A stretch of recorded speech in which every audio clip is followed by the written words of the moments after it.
Hello friends, welcome to my YouTube channel. तो आज की इस वीडियो में हम बात करेंगे बोर्ड ऑफ डायरेक्टर्स के बारे में, डायरेक्टर्स मीटिंग के बारे में, बोर्ड मीटिंग के बारे में, कमिटी मीटिंग के बारे में, कंपनी मीटिंग के बारे में। तो इसी का टॉपिक जो है हमने लास्ट क्लास में यहाँ पे स्टार्ट किया था, जिसके अंदर हमने देखा था कंपनीज मीटिंग के बारे में। साथ में हमने उस वीडियो के अंदर कंप्लीट किया था एजीएम, ईजीएम और क्लास मीटिंग के बारे में। अगर आपने वो वीडियो वहाँ पे नहीं देखी है तो सबसे पहले आप उस वीडियो को कंप्लीट करें। आज हम यहाँ पे उसका सेकंड पार्ट और थर्ड पार्ट को यहाँ पे कंप्लीट करेंगे। तो यहाँ पे हमने जैसे कि लास्ट वीडियो में स्टार्ट किया था टाइप्स ऑफ कंपनीज मीटिंग। हमने यहाँ पे 3 टाइप देखे थे, meeting of share holders, meeting of director और other meeting. Meeting of share holders जो है हमने लास्ट क्लास में कंप्लीट किया था एजीएम, ईजीएम और class meeting. Meeting of director, आज की वीडियो में हम बात करेंगे मीटिंग ऑफ डायरेक्टर और अदर मीटिंग के बारे में। मीटिंग ऑफ डायरेक्टर में यहाँ पे आपके 2 पॉइंट आते हैं, बोर्ड ऑफ डायरेक्टर्स मीटिंग और बोर्ड मीटिंग बोलते हैं जिसको हम committee director meeting. Other meeting में यहाँ पे 3 टाइप की मीटिंग्स यहाँ पे इंक्लूड होती है, debenture holders meeting, creditors meeting और अदर कमिटी मीटिंग्स। अब स्टार्ट करते हैं हम meeting of directors. Board of Directors meeting, board meeting. The Board of Directors is a supreme authority in a company and shall all power of management granted in the directors by the Companies Act. अब board of director जो होते हैं ना, इनके पास में क्या होता है, किसी भी कंपनी के अंदर इनके पास में सुप्रीम अथॉरिटी होती है।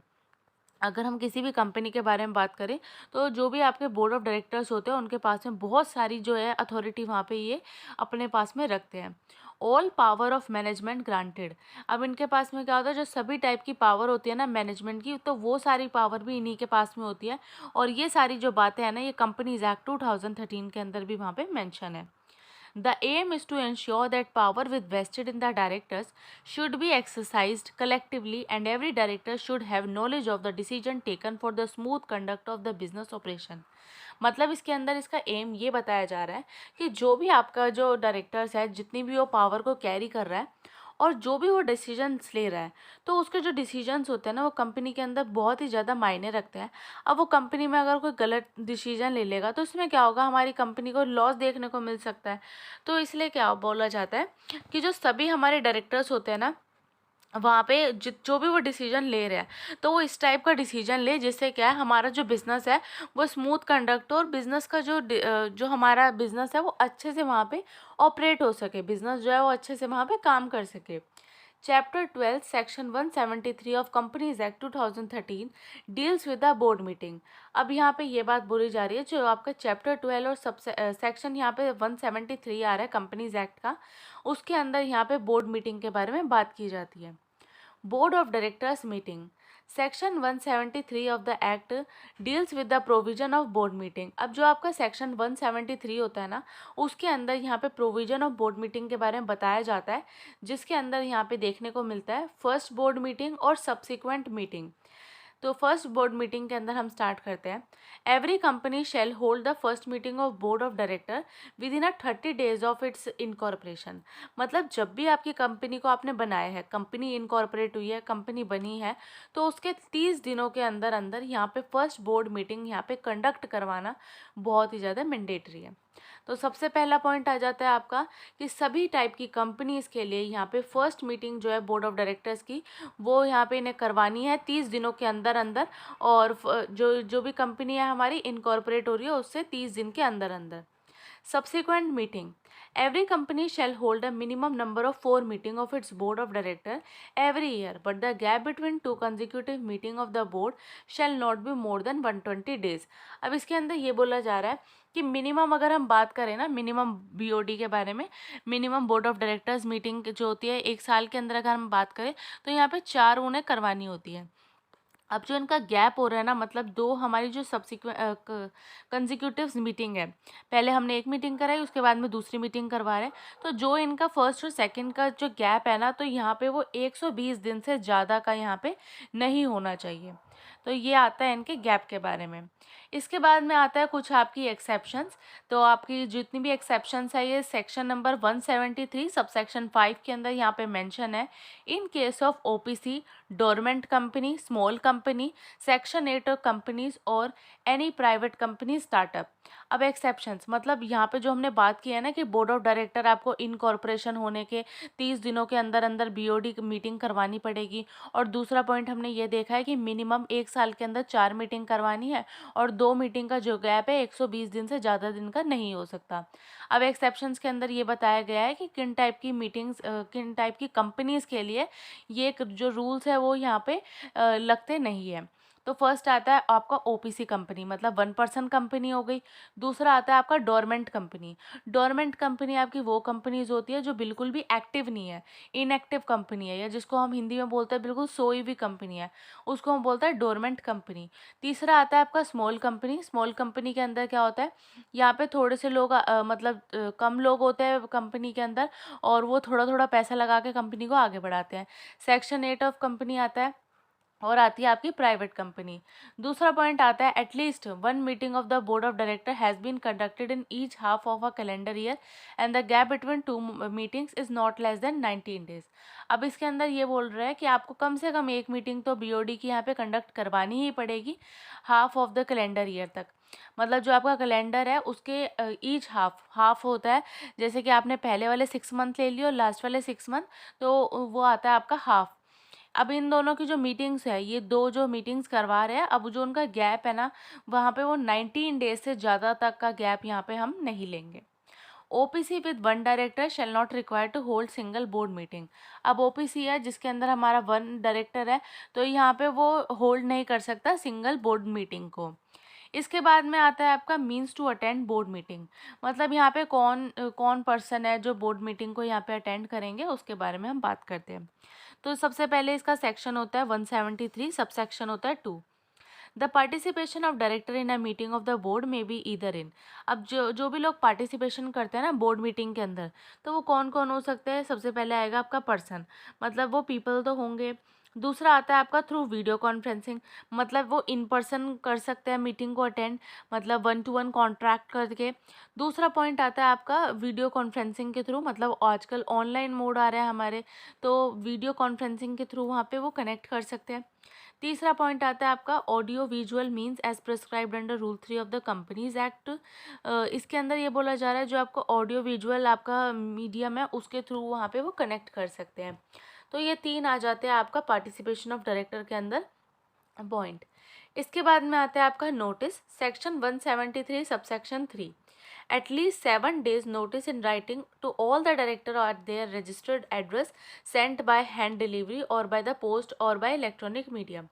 अब इसके अंदर ये बोला जा रहा है कि मतलब जो आपने बोर्ड मीटिंग करवाई, अब जो इसका नोटिस है ना, मतलब जो हम बोर्ड मीटिंग कंडक्ट करवा रहे हैं कंपनी के अंदर, तो इस चीज़ का जो नोटिस है वो हम किसको देंगे।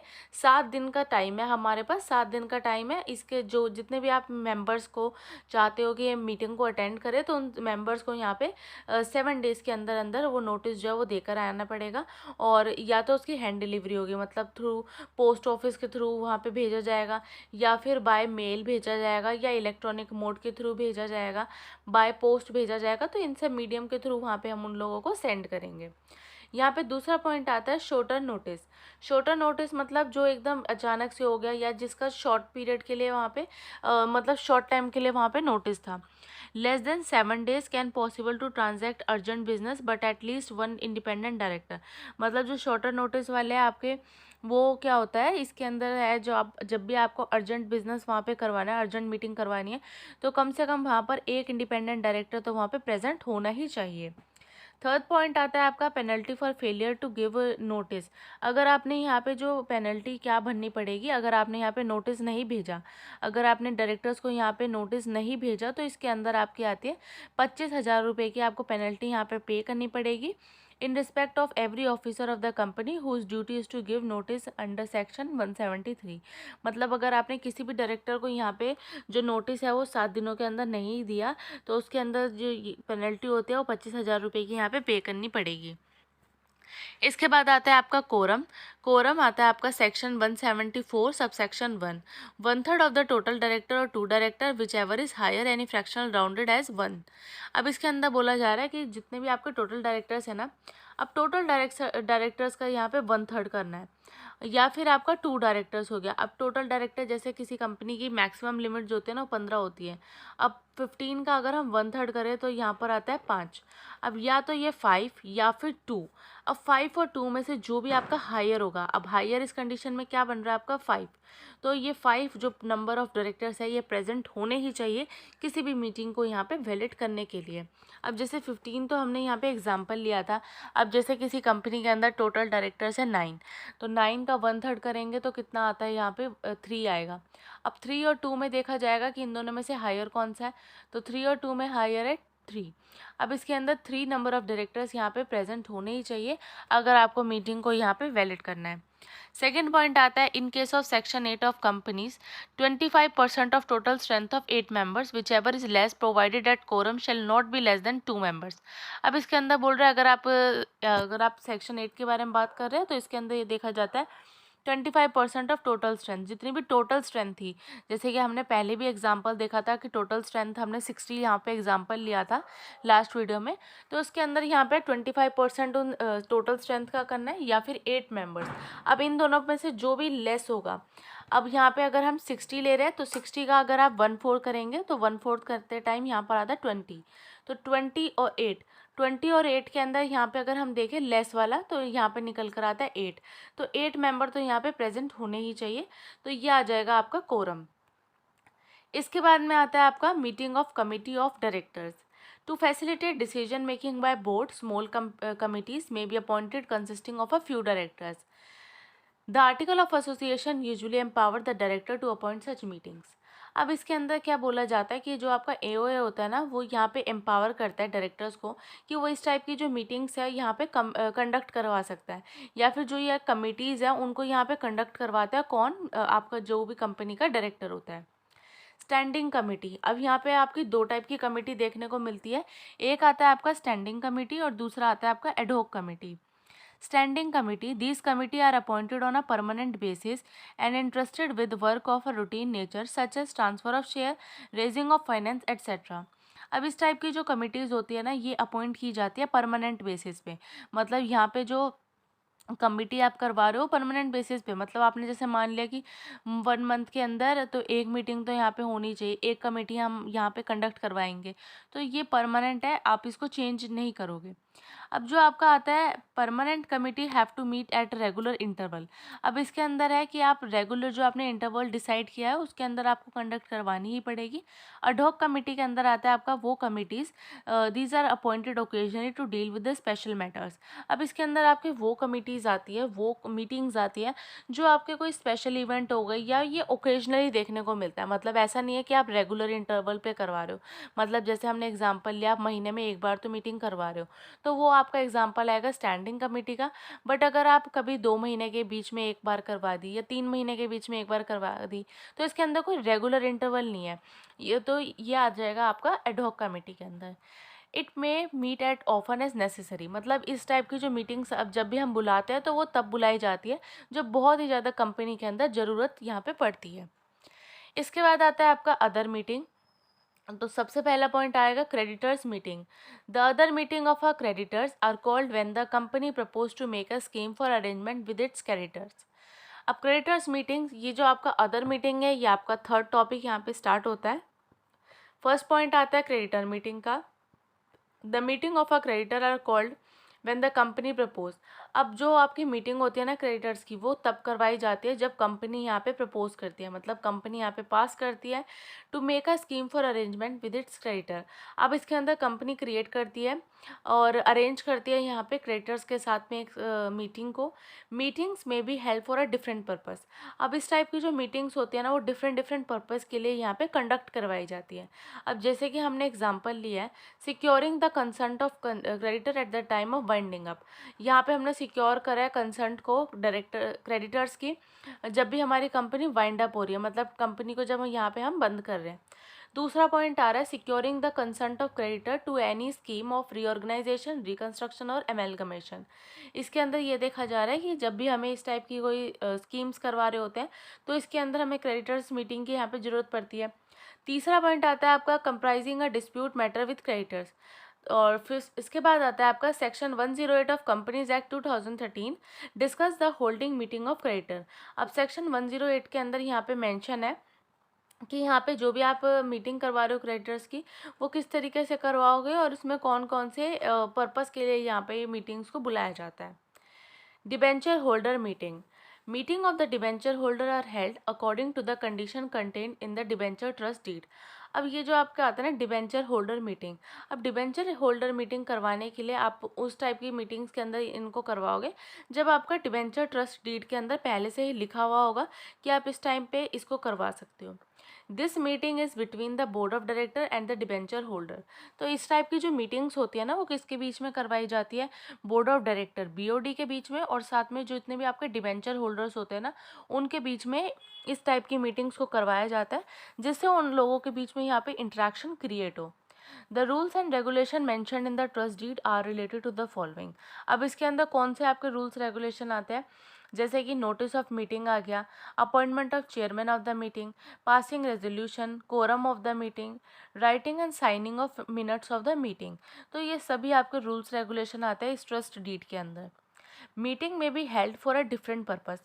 अब इस टाइप की जो मीटिंग्स होती है ना, जब भी हम डिबेंचर होल्डर्स के साथ में अगर कोई मीटिंग कर रहे हैं, तो इस टाइप की मीटिंग को करवाने के लिए यहाँ पे डिफरेंट पर्पस देखे जाते हैं।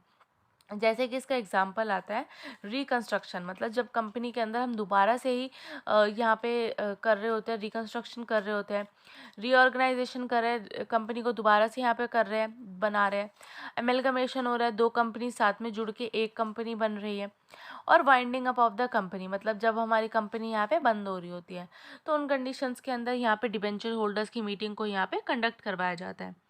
इसके बाद में आता है आपका other committee meeting, audit committee meeting. अब अदर कमेटी के अंदर आपकी कौन कौन सी आती है? ऑडिट कमेटी आ जाती है। ऑडिट कमेटी आता है आपका सेक्शन नंबर 177 के अंदर। Nomination and remuneration committee meeting. Nomination और रेम्यूनरेशन, रेम्यूनरेशन कितनी देनी है, किसको, किस पर्सन को यहाँ पे नॉमिनेट करना है, किस पोस्ट के लिए करना है, तो ये सारा आ जाता है आपका सेक्शन नंबर 178 के अंदर। Any other committee meeting with respect to the board of director of the company as and here specified under companies act 2013। अब इसके अंदर कोई अदर मीटिंग हो गया जो भी आपका बोर्ड ऑफ डायरेक्टर से यहाँ पे उसके रिस्पेक्ट में की जा रही है, या फिर जो भी आपके स्पेसिफाइड है कंपनीज एक्ट 2013 के अंदर, तो उस सभी टाइप की यहाँ पे मीटिंग्स को यहाँ पे कंडक्ट कराया जाता है अदर मीटिंग के अंदर। तो ये आपका कंप्लीट होता है अदर कमिटी मीटिंग। तो इसी के साथ में हमारा ये टॉपिक भी कंप्लीट होता है। तो आज की वीडियो में हमने बात करी है BOD के बारे में, BOD मीटिंग के बारे में। लास्ट वीडियो में हमने देखा था कि किस तरीके से हमारा AGM, EGM और साथ में क्लास मीटिंग को कंडक्ट करवाया जाता है, और ये टॉपिक जो है आपका शेयर होल्डर्स मीटिंग और BOD मीटिंग, तो ये टॉपिक आपका यहाँ पे यहीं पे कंप्लीट होता है। इसी के साथ में यूनिट नंबर 4 जो है आपकी कंपनी लॉ की, वो भी कंप्लीट होती है। तो अगर आपको मेरी वीडियो अच्छी लगी हो तो प्लीज़ आप लाइक करें, चैनल पे नए हो तो आप सब्सक्राइब करें, और आप मेरी वीडियो को ज़्यादा से ज़्यादा शेयर करें। Thank you so much for watching.